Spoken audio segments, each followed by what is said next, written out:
أؤكد ما سبقت أن أكدت عليه في السابق. الأمر يتعلق بمحاكمة سياسية صرفة.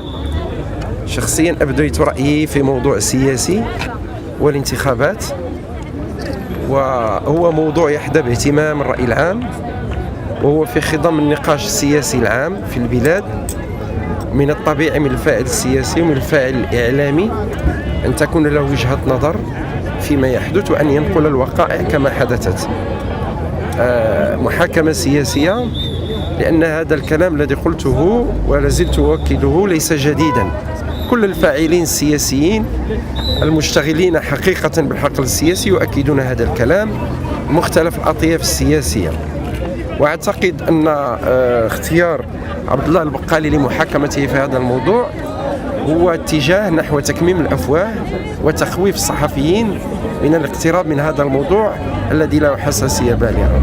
فساد انتخابي معروف، سائد في الأرض وفي السماء وفي الجبل كما قال البدوي.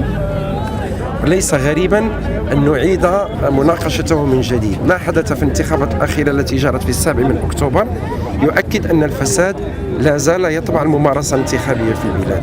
كانت هناك مافيا المخدرات، مافيا المال الحلال والحرام، وبالتالي هذا ليس أمرا جديدا. وحينما نقول بمسؤولية السلطات المحلية والإقليمية فيما حدث، فإننا نؤكد هذا الأمر.